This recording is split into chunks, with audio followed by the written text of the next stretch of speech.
Provérbios 13, 20. Quem anda com sábios será cada vez mais sábio, mas o companheiro dos tolos acabará mal. Semana passada, na segunda-feira, eu comecei a ministrar aqui uma palavra sobre a nação de Israel. E eu dizia que a nação de Israel hoje são 17 milhões de pessoas.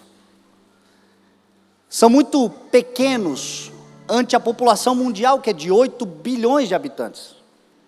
Israel, só para você ter uma ideia, o seu território cabe 4 Israel dentro de Santa Catarina. A expansão territorial de Israel é de 22 mil e poucos quilômetros quadrados. Santa Catarina tem 95 mil. E Santa Catarina está entre os menores estados do Brasil. Cabe 4 Israel dentro de Santa Catarina.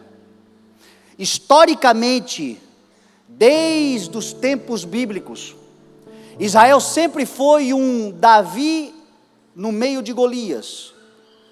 Sempre foi um povo da minoria, sempre foi um povo em desvantagem numérica, física, bélica. Sempre foi um povo que nas suas batalhas, eles nunca entraram nelas maiores do que os seus adversários. E é um povo também que, se você olhar para Israel de hoje, por exemplo, politicamente, e até Israel do tempo da Bíblia, não servia de modelo no âmbito da maioria. Pelo contrário, Israel, ao longo da sua história, como nação coletiva, a maioria deles se desviaram, pecaram, a maior parte deles se corrompia, a maior parte deles agia de forma insensata e por isso sofriam cativeiros, vergonha, humilhações, prisões.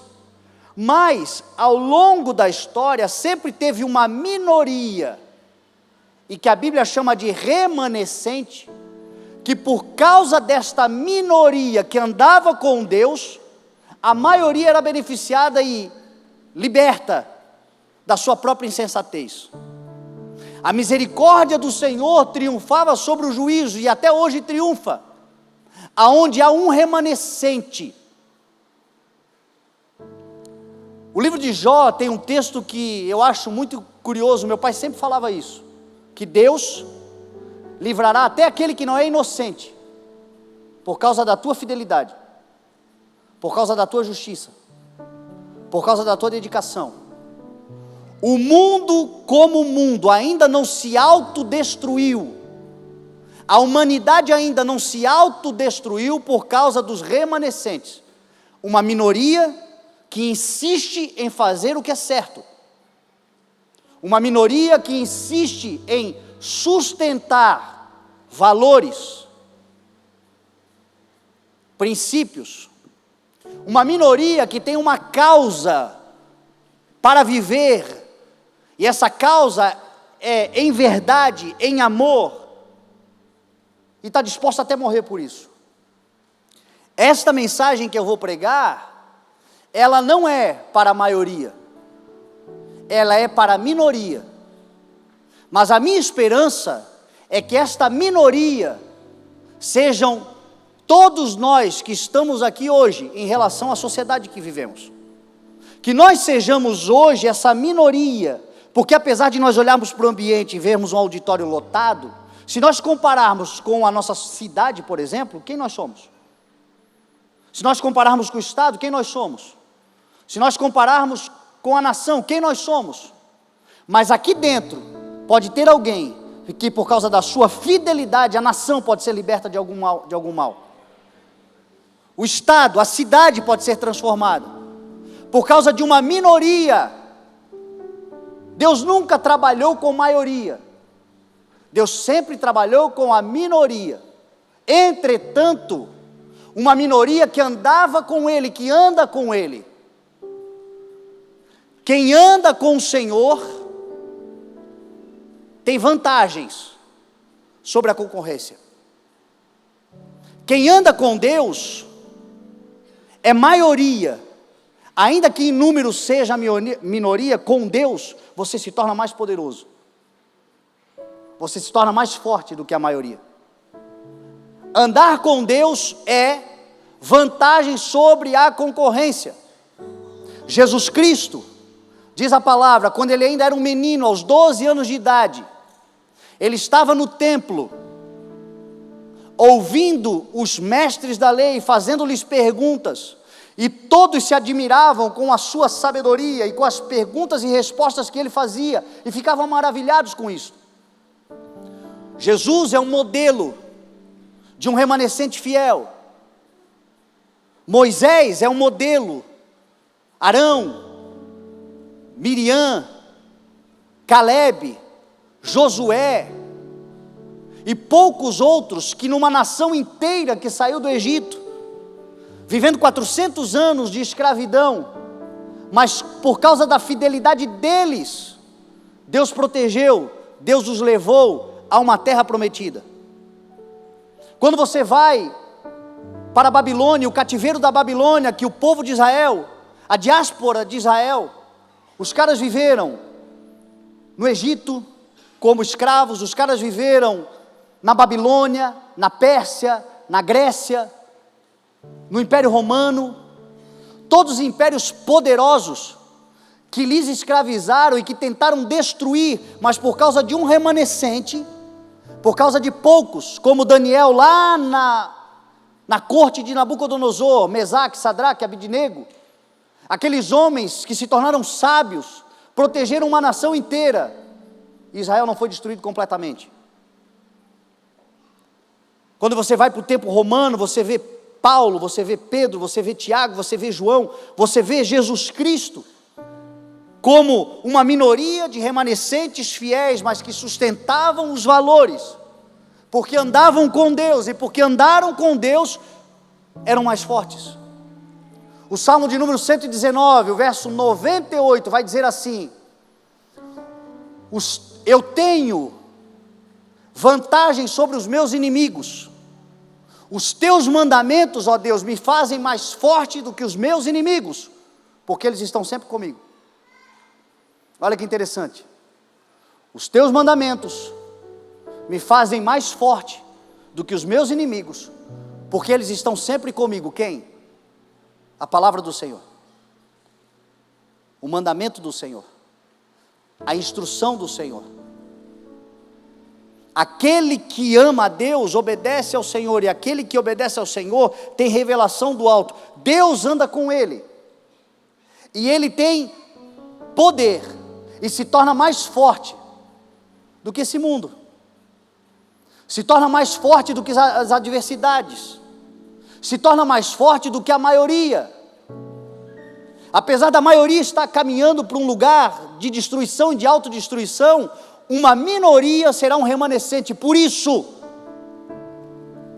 tu e a tua casa podem descansar. Por isso, aquilo que Deus prometeu sobre a sua vida vai acontecer. Por isso, apesar das más notícias, se você abre os noticiários hoje, se você começa a olhar hoje aqueles caras das teorias da conspiração, eles não estão falando bobagem, eles estão falando verdades. Entretanto, eu e a minha casa, tu e a tua casa, não seremos atingidos, porque o Senhor está conosco, e os mandamentos do Senhor estão conosco, todos os dias, e eles nos fazem mais fortes do que as adversidades. Jesus Cristo falou, em Mateus 24, que os dias que antecedem a volta do Filho do Homem, serão dias semelhantes aos dias de Noé, porque nos dias de Noé, os homens comiam, bebiam, casavam-se e davam em casamento, até que Noé entrou na arca e eles nada perceberam, e assim será nos dias que antecedem a volta do Senhor. As pessoas que estão dominadas pelo cotidiano, não percebem o que está acontecendo. O casar-se, dar-se em casamento, comer e beber, é gente que virou um automático do cotidiano. É o povo que segue a manada, é o povo que está todo dia preocupado apenas com o que tem que comer, com o que tem que vestir, preocupado apenas com as coisas que tem que demandar no dia a dia. preocupado apenas com os prazeres momentâneos, transitórios, não percebem o que está acontecendo. Mas existe um povo que está atento, porque tem um discernimento do Espírito. E esse povo não será pego de surpresa. Esse povo estará em pé quando o Filho do Homem lhe chamar. Jesus virá como um ladrão para quem estará distraído. Quem estiver acordado, Jesus virá como um noivo. E não é a maioria, é a minoria. Mas essa minoria chama-se Igreja Viva do Senhor Jesus. Um povo que tem os seus mandamentos e se torna coluna e baluarte da verdade, inabaláveis, indestrutíveis, porque estão com o Senhor. Noé é um bom exemplo, porque se os dias que antecedem a volta do Filho do Homem serão dias semelhantes, a Bíblia vai dizer que Noé era um homem justo e íntegro. Entre os homens da sua geração, ele andava com Deus. Qual é o segredo neste mundo para avançarmos, conquistarmos, estarmos protegidos de todos os males que vêm e virão? Justiça, integridade e andar com Deus. Você sabe que lá no mundo você não encontra só ímpios e perversos. Você encontra gente que tem um caráter de justiça, de integridade. Gente às vezes tem um caráter até melhor do que o nosso, só que não andam com Deus, não conhecem a Deus. A justiça e a integridade é um fruto natural para aquele que está em Deus. Quem diz que está em Deus e continua numa vida de perversidade e mau caratismo, só diz que está, mas não está. Porque quando a gente se converte, a primeira coisa que o Senhor começa a trabalhar é no nosso caráter. É um trabalho? É. Não é instantâneo? Não. Mas vai havendo transformação diária. Todos os dias vai acontecendo em nós uma metanoia, uma mudança de mentalidade, um aperfeiçoamento do caráter. Porque se estamos em Deus, estamos numa videira. Se somos filhos, somos herdeiros. E se somos herdeiros, temos um DNA. E se temos um DNA, não há como expressarmos outros valores senão aquilo que nós somos. Então, estando em Deus, as coisas velhas já passaram, tudo se faz novo, é uma nova criatura. Agora tem gente que precisa se converter, mas quando se converter, pouca coisa no seu caráter vai mudar. Porque tem valores, tem princípios, só que princípios e valores não salvam. O que salvam é a fé e a confiança e a confissão em Jesus Cristo como nosso Senhor e Salvador. Não é por obras, é pela graça.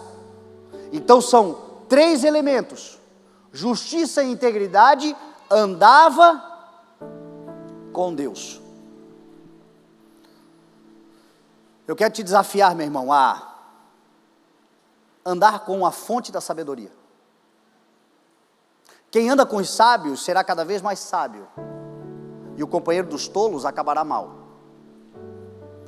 Quem anda com sábios, anda com pessoas que receberam algo divino. A sabedoria, ela não é terrena. A sabedoria é divina.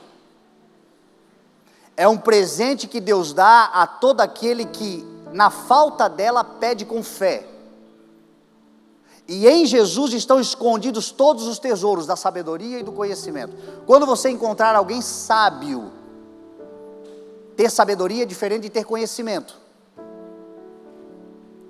Quando você encontrar alguém sábio, você encontrou alguém que foi dotado por Deus. Agora, se você andar com Deus, Deus vai te apresentar os amigos dele. A prioridade da vida de um cristão é ter um relacionamento íntimo com o Senhor. E tendo um relacionamento íntimo com o Senhor, encontrar outros que também têm esse relacionamento. E ser protegido contra aqueles que parecem ter, mas não têm. Então o segredo da vida é andar com Deus.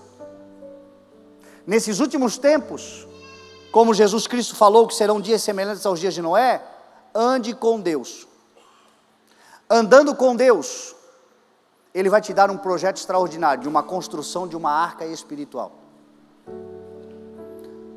Quem está dominado pelo cotidiano não percebe nada que está acontecendo. Quem anda com Deus está construindo uma arca espiritual. Quem anda com Deus está edificando algo que é espiritual, que é protetivo, que é projeto de Deus para ele e para os seus, que vai fazer a diferença na sociedade.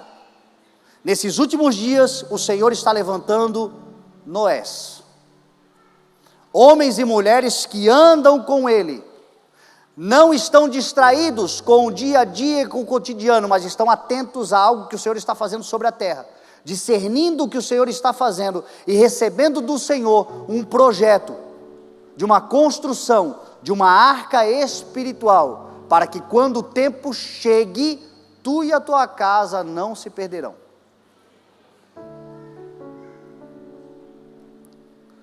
Deus disse a Noé: Noé, eu vou dar fim à humanidade, eu vou fazer um reset mundial, eu vou começar tudo de novo,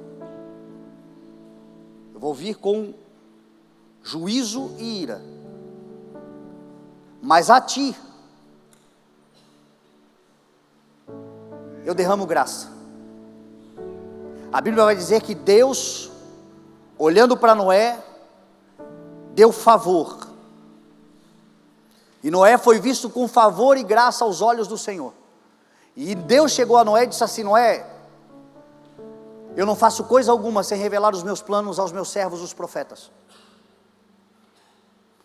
Gente que anda comigo não será pega de surpresa. Gente que anda comigo estará preparada no momento em que as coisas acontecerem. Gente que anda comigo está construindo algo, porque de antemão eu já lhe dou um projeto de livramento, de socorro, de proteção, de cuidado. Quando vem as crises, quando vem os temores, quando vem os medos, o mar é tenebroso, naturalmente nos assustamos, mas estamos protegidos, porque o Senhor já de antemão nos deu o livramento, nos deu a estratégia.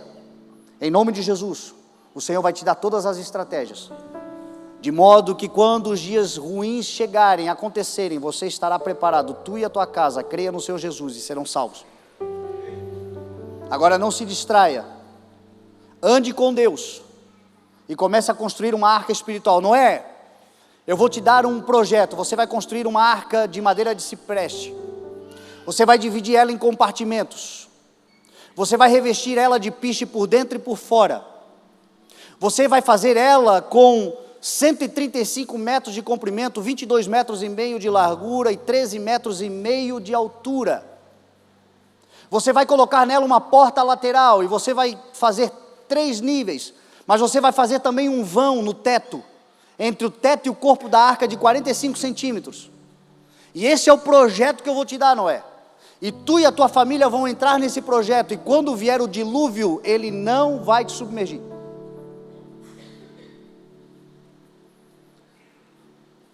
O Senhor começa dizendo assim: você vai construir uma arca de madeira de cipreste. Quando você vai em Israel, você vê que Israel tem muitas árvores, mas Deus é específico. O cipreste é uma árvore muito utilizada lá no Oriente, como uma árvore de ornamentação de cemitérios, porque ela tem uma linguagem, ela tem uma mensagem de vida após a morte, de eternidade. É uma árvore, como eu falei, ela é um ornamento, ela é muito bonita, ela é muito semelhante ao nosso pinheiro, uma árvore alta, de folhas semelhantes ao pinheiro, mas Deus diz assim: é cipreste, não é cedro, não é acácia, não é pinheiro, não é palmeira, não é nenhuma outra árvore não é nenhuma outra árvore que tem lá no Oriente, em Israel, mas é uma árvore de cipreste. Porque naquilo que Deus vai te dar, e o que Deus vai te dar tem um significado. Cipreste, a palavra é gofer, e essa palavra significa abrigo, acolhimento. tudo que Deus vai te dar tem a ver com abrigo e acolhimento. Como é que eu sei que Deus está me dando um projeto? Ele inclui ou ele exclui? Ele é egoísta ou ele é coletivo? Ele é um projeto que soma ou subtrai? Ele multiplica ou ele divide? Ele acolhe ou ele espalha? Tudo que Deus vai nos dar tem a ver com coletividade. Por isso que Deus é Deus de família. Família é um projeto de Deus. Porque a família não tem a ver com o indivíduo, tem a ver com o coletivo. Família tem a ver com multiplicação, tem a ver com pessoas servindo-se mutuamente, exercendo aquilo pelo qual nós fomos criados. O serviço, o zelo, o cuidado. Um casamento é o homem dando a vida pela sua esposa, e a sua esposa lhe tratando com honra e dignidade. É um homem sendo o protetor da sua casa, é a mulher com a sua doçura, sendo aquela que aconchega, que acalma, que faz da sua casa um lar. São os pais em serviço dos filhos, ajuntando, desenvolvendo, preparando-os. São os filhos obedecendo aos seus pais. A igreja é um projeto de Deus, porque a igreja é um povo coletivo tornando-se um pensamento, um propósito, uma força, uma visão. Mas tudo isso se torna poderoso porque é muita gente junta. Um negócio que Deus te deu, e que você olha para ele, você vê prosperidade, mas você vê, não acumulação, mas distribuição. Você olha para esse projeto, você vê assim, Deus vai me prosperar muito nesse negócio, mas olha quanta gente vai ser abençoada também pelo meu negócio. Isso é de Deus. Olha quantas famílias poderão ser beneficiadas. Uma profissão que Deus te deu, por exemplo, que socorre, que ajuda, que beneficia tanta gente, que livra tanta gente de problemas.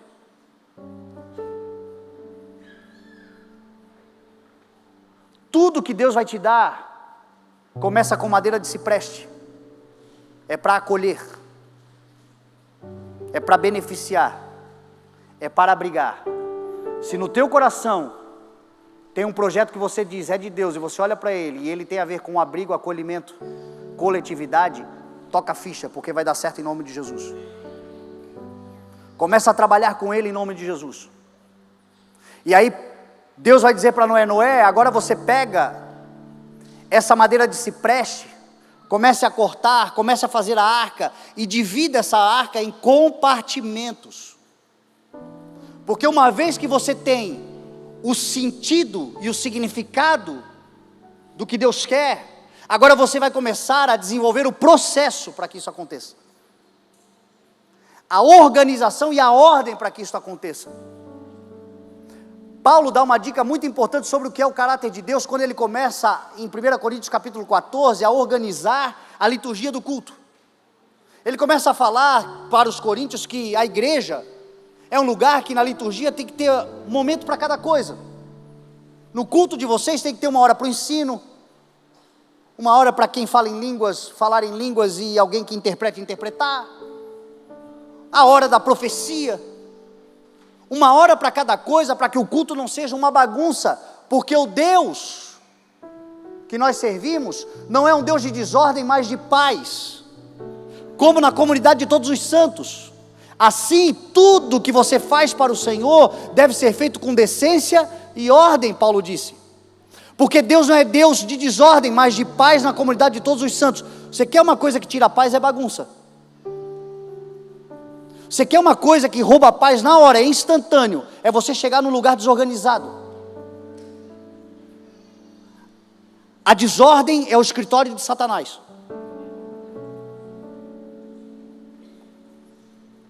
O escritório de Satanás se chama bagunça e desordem. Uma casa que o clima está pesado, às vezes uma faxina resolve o problema. Uma faxina, bota tudo em ordem, arruma as coisas, limpa, você senta no sofá, ai, a paz reinou. Porque Deus se incomoda com desordem. E a Bíblia vai dizer assim: Deus é o Deus da paz, como na comunidade de todos os santos. Aonde há um santo? Quem é santo aqui? Quem foi santificado pelo Senhor? Aonde há um santo, existe um Deus trabalhando na organização desse indivíduo. O tempo todo o Senhor está colocando em ordem a bagunça que às vezes a gente cria, a bagunça que fizeram dentro de nós. Tem gente aqui que pode estar desorganizado nesse momento. Aí você vai ver, alguém produziu uma desordem, uma bagunça. Você mesmo talvez tenha produzido uma desordem, uma bagunça. Só que o Espírito Santo de Deus está aqui agora, organizando as suas ideias, o teu pensamento, o teu coração, os teus sentimentos, para que você de forma equilibrada agora possa viver o propósito do Senhor. Porque uma vez que você entende o sentido do propósito, Deus começa a organizar as ideias agora. Deus primeiro te dá uma visão, te dá uma missão, te dá algo que você, meu Deus, que coisa extraordinária. Mas agora você senta, você organiza, você põe em ordem, você desenvolve um processo, para que isso tenha início, meio e fim. O Senhor está dizendo para Noé, o significado é extraordinário, mas agora, divida em compartimentos, tenha organização. Jesus, quando viu uma demanda de fome no meio do deserto, de 20 mil pessoas, qual foi a palavra de Jesus? Quando ele decidiu que ele ia multiplicar os pães e os peixes, o que ele fez antes? Agora, mandem que a população, que o povo se assente na grama.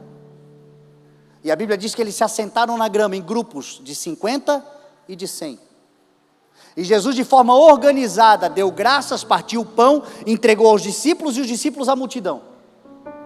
Olha a ordem, olha a organização do Senhor. Tudo que você vê que é Deus fazendo, quando você chega no local, você vê a organização. E você vê o diabo trabalhando para desorganizar.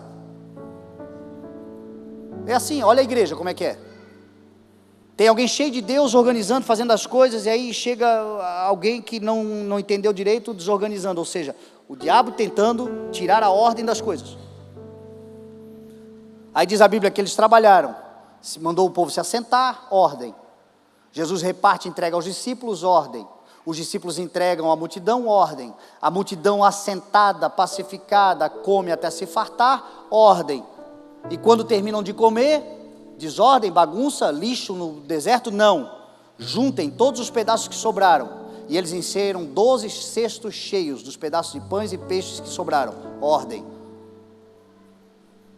Aonde Deus está, tem organização. Então se esforce para manter organizado, porque Deus vai se agradar da ordem e vai te abençoar.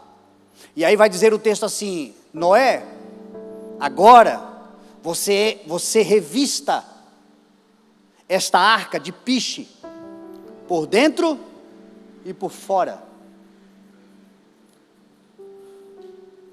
Quando eu sou reconhecido publicamente, as pessoas reconhecem o trabalho da gente, eu sou revestido por fora. Mas quando a minha esposa e os meus filhos se admiram do que eu faço internamente, eu estou revestido por dentro. Quando eu prego uma mensagem para você, e eu consigo escutar um amém, um glória a Deus, um aleluia, um assim seja, eu estou revestido por fora. Mas quando eu me tranco no meu quarto, na intimidade, oro, busco ao Senhor, estudo, eu estou revestido por dentro.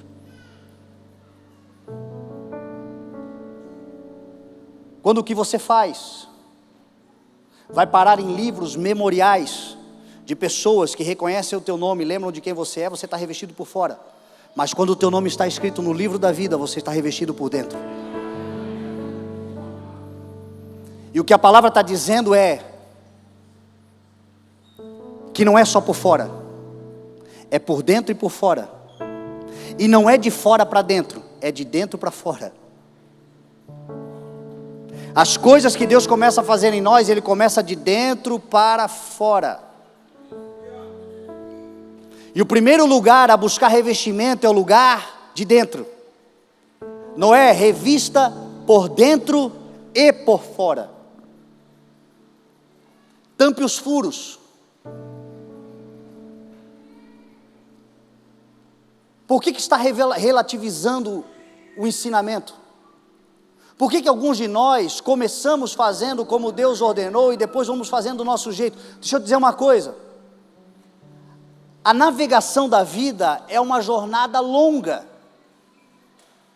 E o destino já foi traçado. E a chegada nesse destino significa fazer exatamente como o Senhor mandou fazer. Se eu mudar a rota, eu mudo o destino. O revestimento é importante, a oração é importante, a santificação é importante, o jejum é importante, a intimidade é importante, o relacionamento com Deus é importante, a congregação é importante. Tudo isso é revestimento por fora, por dentro. E aí tudo aquilo que é público, tudo aquilo que é visto, tudo aquilo que é notado, tudo aquilo que é parabenizado, tudo aquilo que é aplaudido é revestimento por fora. Não tem problema nenhum ter revestimento por fora. O problema é ter só por fora e não ter por dentro. E a Bíblia está dizendo, comece com o revestimento por dentro. Faça ela com 135 metros de comprimento, 22 metros e meio de largura, 13 metros e meio de altura. Por que Deus deu a medida da arca? Porque as medidas são importantes. E as medidas precisam ser exatas. Ah, mas o que eu estou fazendo está boiando. Pois é, está boiando, mas não foi feito para boiar, foi feito para navegar. E na hora que a tempestade vier, e aqui não é uma palavra de maldição, é uma constatação, e um alerta de uma verdade, a tempestade um dia virá, e é aí que você vai ser testado, e as medidas exatas te protegerão.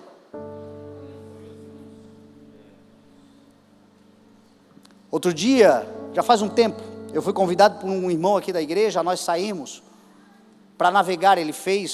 O pai dele era mestre de um barco, de um estaleiro muito grande aqui, era um barco enorme, e a gente saiu, o barco tinha acabado de ser colocado na água, e a gente saiu para fazer a primeira navegação de teste. Eles saem, vão ali fora na boca da barra, dão uma navegada em volta, soltam as redes, testam todo o barco e voltam. Mas é coisa perto aqui, é coisa de 2 milhas para dentro do mar, da boca da barra. Estava um sol lindo, um dia perfeito, não tinha uma onda, e uma navegação maravilhosa. E eu fiquei pensando naquele dia assim, se fosse uma canoa aqui boiava, se fosse um papelão aqui boiava. Mas esse negócio não foi feito para esse tipo de navegação. Ele está preparado para pegar mares e turbulências que nós talvez não suportaríamos, do pavor que nos daria. E são as medidas exatas que protegem. Então cuidado para não relativizar qualquer coisa que seja que o Senhor esteja te dando. Faz do jeito que Deus mandou. O manual está aqui, ó. Não é conforme a nossa opinião, é conforme está escrito. Sabe o que vai nos proteger? Viver por aquilo que está escrito na palavra do Senhor.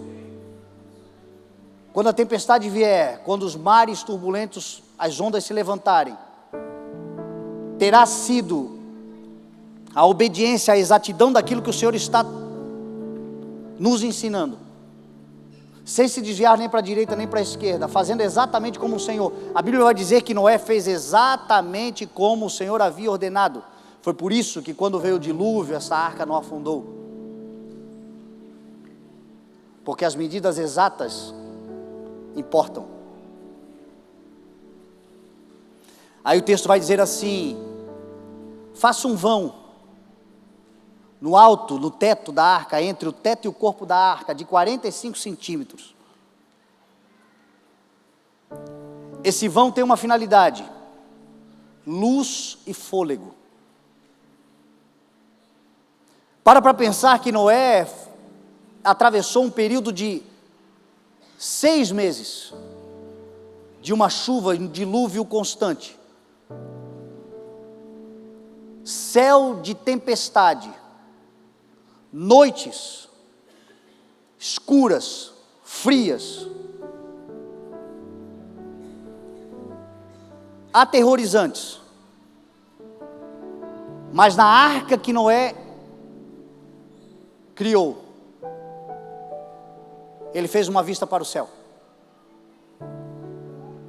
Tem gente construindo muita coisa, com vista para o mar, com vista para o campo, com vista para os homens, com vista para a casa do vizinho, mas falta uma vista para os céus.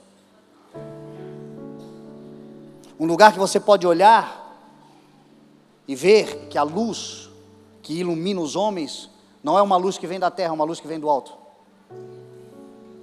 Paulo, quando ele vai dar a sua explicação ao rei Agripa sobre o dia em que ele se converteu, em Atos capítulo 20, ele diz que ele estava caminhando no caminho para Damasco, quando de repente uma luz que brilhou do alto lhe cercou e todos caíram por terra.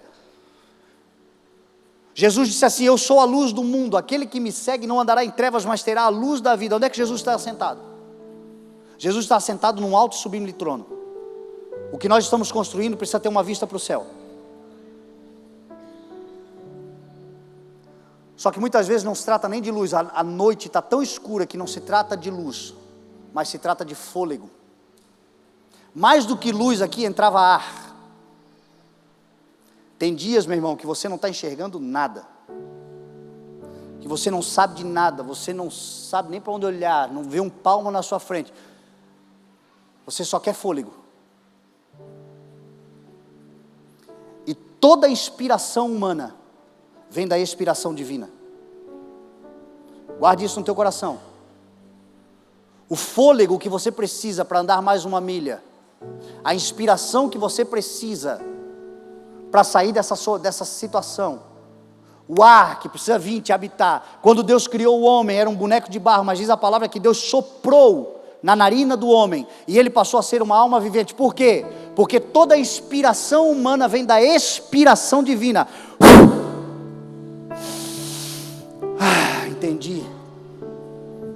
Entendi. A tua arca, a tua casa precisa ter uma vista para o céu, que ninguém fecha, que nada pode se colocar entre você e essa vista, porque você vai receber desses lugares. Muitas vezes não vai ter luz, mas vai ter inspiração, fôlego. Entendi, vou de novo. Vou mais uma vez, vou suportar o tempo que eu tenho que suportar, porque eu sei que está entrando ar, e o ar que eu tenho é o fôlego de vida, é o Senhor, e enquanto eu tiver fôlego eu vou louvar ao meu Deus. Não feche o vão que traz fôlego de vida sobre a tua vida.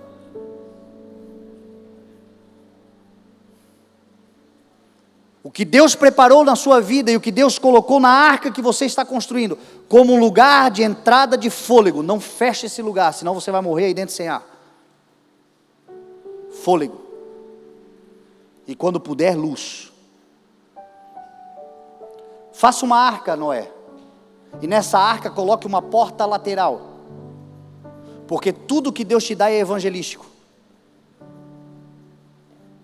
A tua empresa é evangelística, a tua profissão é evangelística, você é evangelista. Vão por todo mundo e preguem o evangelho a todas as nações. Tudo o que Deus nos dá para construir tem um sentido evangelístico, e podendo acrescentar mais um, pode entrar. Se o que Deus está te dando não tem uma porta aberta para que outros possam desfrutar e entrar, através do evangelho de uma boa notícia, a água vai começar a subir, a má notícia chegou. Tem gente que não construiu nada, porque estava distraído, mas em algum momento vai despertar. E se tiver uma porta evangelística aberta, essa pessoa pode ser salva. E a vontade do Senhor é que ninguém se perca, mas que todos cheguem ao arrependimento. Enquanto Noé construiu a arca, a porta esteve aberta. A porta só foi fechada pelo Senhor, nem Noé fechou a porta. Noé entrou com a sua família. Enquanto ele construía, ele anunciava. Enquanto ele construía, ele testemunhava. Enquanto ele construía, ele alertava. Não lhe ouviram. Ele entrou com ele, a sua casa, as suas 3 noras, os seus 3 filhos, a sua mulher. A bicharada toda entrou, porque ouviu o evangelho. Até a criação foi evangelizada. Quem quis entrar, entrou. Porque nós não temos o direito de fechar a porta da evangelização. Quem fecha é o Senhor. Só o Senhor. Então mantenha essa porta aberta enquanto você está construindo. Deixa aberta. Se um dia fechar, que seja o Senhor. Você nunca pode fechar a porta para a evangelização. Porque o evangelho é o poder de Deus para a salvação de todo aquele que crê. Jesus disse assim, quem crer e for batizado será o salvo. Tem gente que não vai crer, tem gente que não vai ouvir, mas a nós, a missão é preguem o evangelho a todas as pessoas como testemunho em todas as nações. Cada lugar que nós vamos, nós somos testemunhas do Senhor, tem que ter uma porta aberta para que alguém seja evangelizado. Não existe lugar da terra que um cristão pise que ele não é um evangelista naquele lugar. Não existe um lugar. Fui de férias. Muito bem, de férias evangelista. Aproveita as férias, pode curtir. Mas talvez o Senhor vai te usar, se a porta estiver aberta. Isso já aconteceu comigo, saí de férias, pensei, agora um mês sem me incomodar com a igreja. Aí eu cheguei na casa de praia, não tinha chave, o cara veio abrir o portão, o cara que veio abrir o portão, ei, tudo bem, não sei o que, tal, para encurtar a história, era um pastor desviado. Já me comeu a tarde inteira. Eu tive que ficar pregando para ele, cara, o que está fazendo na tua vida, cara? Volta. Mas voltou. Porque a porta tem que estar aberta. Mas não é simplicidade da pomba e prudência da serpente. Tem uma porta aberta, mas faça 3 níveis dentro da tua arca. Um superior, um médio e um inferior. Todos podem entrar. Mas determinados lugares da tua vida nem todos podem acessar. Você nunca vai se decepcionar em ter pregado o evangelho. Você nunca vai se decepcionar. O que vai te decepcionar é ter dado intimidade a quem você não deveria ter dado. O que nos decepciona é quando nós erramos. Desejar que todos entrem é do evangelho. Mas selecionar os níveis de relacionamento de intimidade é nossa responsabilidade. E o que nos decepciona é isso. Preguei o evangelho, investi naquela vida, ajudei aquela vida, não sei o que naquela vida, não sei o que, mas me decepcionou.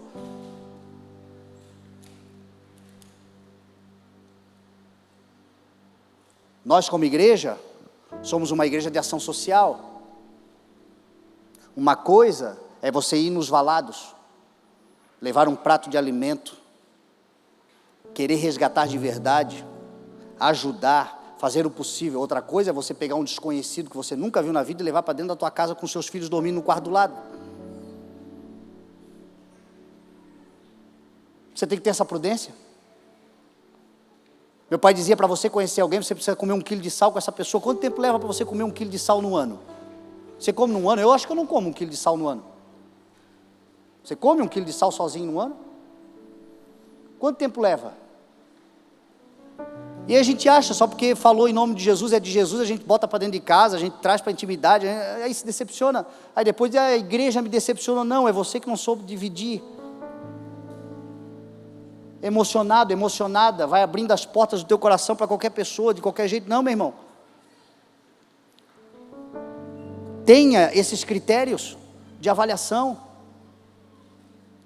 Às vezes as pessoas dizem, porque a igreja ajuda os outros, por que não leva para casa? Esse tipo de gente nunca entendeu o evangelho. Eu não quero levar um criminoso para dentro da minha casa, mas eu quero ir no presídio, pregar para esse criminoso para ver se ele se salva. Quem sabe um dia ser regenerado totalmente, sim, reinserido à sociedade. Então tenha esse critério, meu irmão, aprenda a ter esse critério. Não despreze as pessoas, mas seja prudente nos teus relacionamentos, para você não se decepcionar. E anda com Deus que você nunca vai errar. O texto que nós lemos é Provérbios 13, 20. Aquele que anda com os sábios será cada vez mais sábio, mas o companheiro dos tolos acabará mal. Como eu comecei, eu quero terminar. Bota o vídeo aí de novo. Refletiu ou não? Você vai ver o vídeo agora de forma diferente? De fogo, varão de guerra, ele desceu na terra, ele chegou pra guerrear. Divisa de fogo, varão de guerra, ele desceu na terra, ele chegou pra guerrear. Divisa de fogo, É impressionante. varão de guerra, ele desceu na terra, ele chegou pra guerrear. Divisa de fogo, varão de guerra, ele desceu na terra, ele chegou pra guerrear. Foi no quartel-general. Pode tirar, pode tirar. Sabe quem nós somos? O caramelo. Cercado dos anjos do Senhor, nós temos convicção, nós temos confiança, nós temos a certeza de que estamos protegidos. Cercado pelos anjos do Senhor, nós começamos a ter a identidade de Deus. Nós não deixamos de ser caramelos, mas o Senhor conosco nos dá condições de viver uma vida de propósito extraordinária, protegidos, vencendo, avançando, andando com sábios, se tornando cada vez mais sábio, em nome de Jesus.